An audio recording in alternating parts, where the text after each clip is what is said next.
Go ahead, Ben, start. We all know the story of the Titanic and how on that tragic day of April 14th, 1912, Jack Dawson froze to death, sinking into the icy depths, never to be...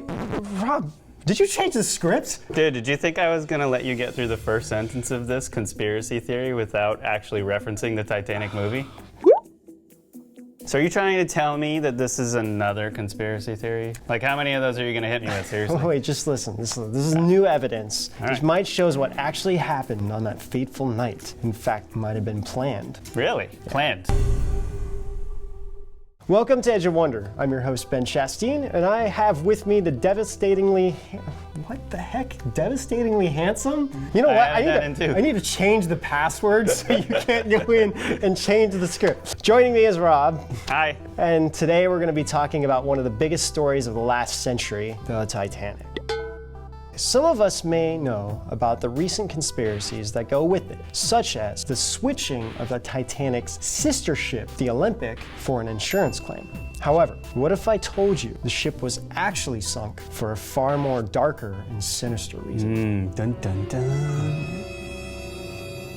All right, so you still haven't told me what's going on here. When you say the Titanic sank due to like dark and sinister reasons, I mean, what do you got? Like, was it Somali pirates? Is it a huge, oversized great white shark attacking the ship? My favorite theory on this, that this is really where the inspiration for Snakes on a Plane came from. Snakes on a plane? Are you serious? Well, it's equally to as crazy as those. I don't know about snakes on a plane. So the new conspiracy is that J.P. Morgan wanted to sink it so that he could take control of the Federal Reserve Bank. And guess what? That's exactly what he did. With him and his super friends, a year after the Titanic sank, they took control of the Federal Reserve System, which is known as the Fed, and to this day, the bank's still owned. Okay, to summarize, J.P. Morgan built a luxury ship, invited people who would oppose him on board, and sank the ship so he could take control of the Fed. Now let's talk about some facts, because this is what we really need to get into. Sure. Right? So all of these can actually be found on the encyclopedia Titanica.org. These are some crazy facts that we found.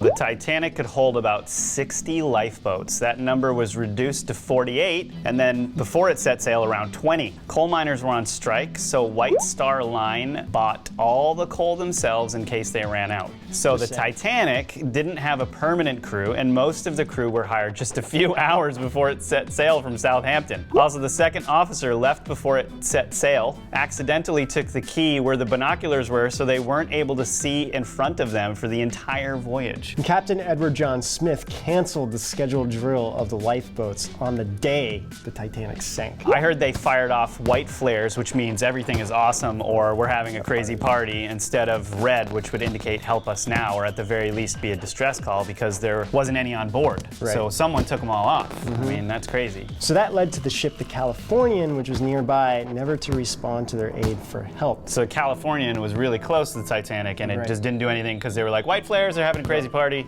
So the other thing is, too, that they were getting a lot of reports about how many icebergs were in the area and that they should slow down. But the Titanic just kept going at full speed. It was like the captain Great plan. just ignored the warnings. So now here's where the conspiracy part comes in. There are three men who were the richest Americans at the time. It is said that they did not want central banking, the Federal Reserve, because it would give too much power to the banks and to Morgan and Ulrich and Rockefeller. I can guess where this is going. These three mystery men you're talking about were on the Titanic, They weren't they? were on the Titanic. So Benjamin Guggenheim, Isidore Straus, who was the co-owner of Macy's, and John Jacob Astor, who built the Waldorf Astoria Hotel. So they were all billionaires in themselves, and they were also featured in the movie Titanic, were supposedly very much against the Federal Reserve banking system. It was Benjamin who said the famous line, "We'll dress our best and go down like gentlemen," as they smoked their cigars. Supposedly, J.P. Morgan himself sent them invitations as his personal guest on the Titanic. Morgan, of course, was supposed to be on it too. I mean, who wouldn't be? But just hours before the Titanic set sail, he said he was ill and couldn't go.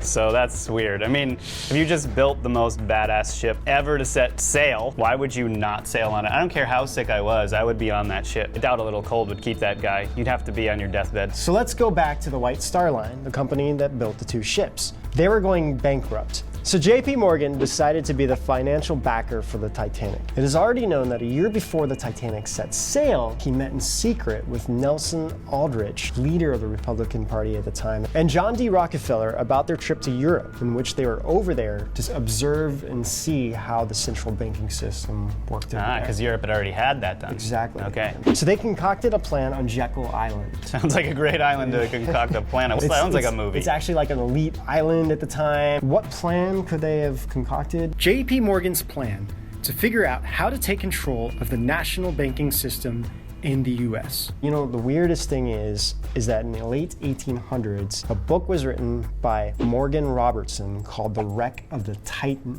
Now, this book has the most uncanny coincidences with the Titanic itself.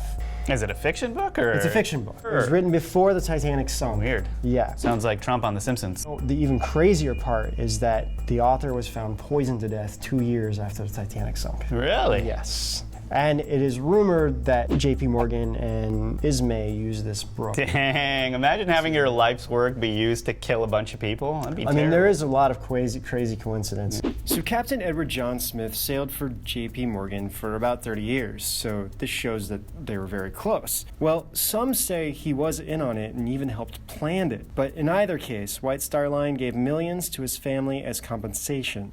JP Morgan died before they got control the Fed. of it. Yeah, but his son carried over and everything, and Woodrow Wilson was the president at the time.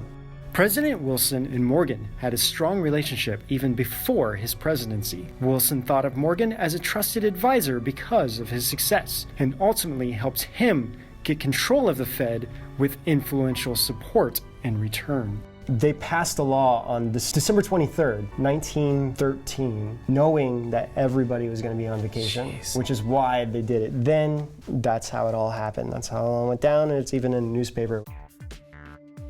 For those of you who are like me and know nothing about this stuff, what is the Federal Reserve Bank? In short, it is the central banking system of the United States, and it was put in place on the surface to stabilize the banks as a backup in case there were some kind of crisis and everyone starts withdrawing their funds all at the same time. Sound familiar? Great Depression.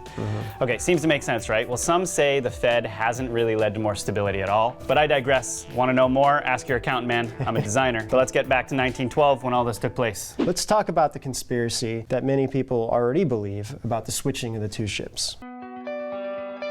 So, the conspiracy goes that the Olympic, which was the Titanic's sister ship, was built about the same time and it was switched with the Titanic right before it set sail on its dreadful journey. The Olympic had been in an accident 2 weeks prior with a ship called the Hawk, and the insurance company wasn't going to cover it. So JP Morgan and Joseph Bruce Ismay, the founders of the White Star Line who built the two ships, conceived a plan to allow the Titanic, which is now the Olympic, to sink so that they could get their insurance money for it. So Rob and I have been professional photographers at different times of our careers. We looked into this for many hours, and this was super complicated research because everything's old. So old. Plus, people already actually think the Olympic and the Titanic being switched is like, it's set, it's a thing, right? There's a lot of people that believe that. I thought for sure we would find evidence to support this theory. Yeah, I was kind of hoping that we would put it to bed. I would too. Pretty Be like, all right, yeah, this is it, you know, whatever. It's totally bunk.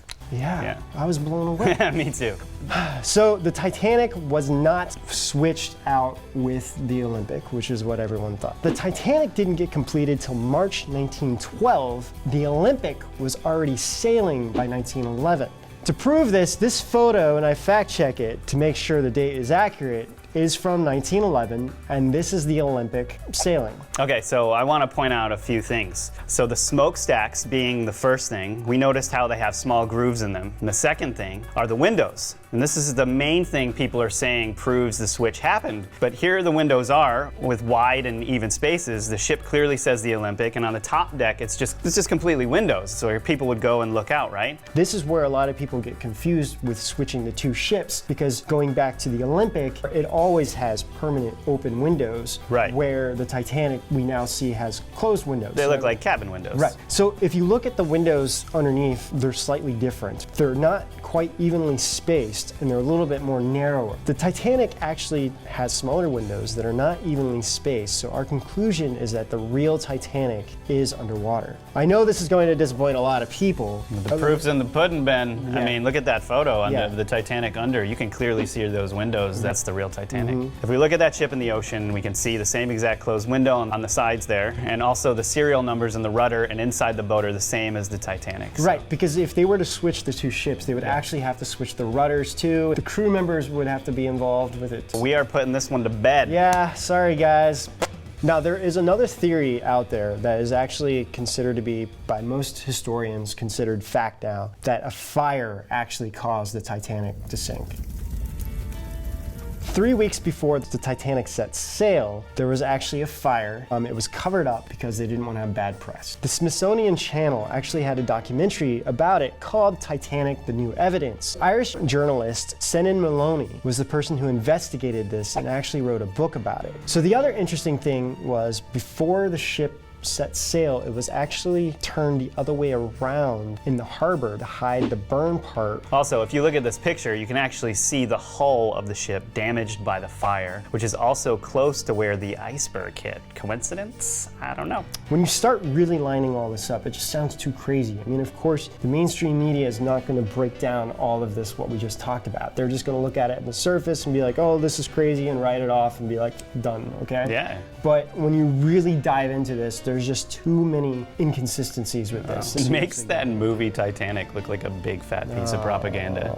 I mean, no offense or anything. I know that movie It's a great is like movie, tight, but and it just doesn't fit along with the narrative. And unfortunately, Hollywood does that. When they make something like this, it's very easily people accept it as fact. Okay, so guys, what do you think of J.P. Morgan actually sinking the Titanic to control the Fed? Is it another plot to take over the world, or do you think it's just a crazy conspiracy theory? Comment below and let us know what you think. Also, do you have any topics or stories that you would like us to cover? Let us know in the comments. Be sure to like and subscribe for more awesome videos on unexplained phenomena, life, and our wondrous universe. Until then, we will see you guys out On the edge.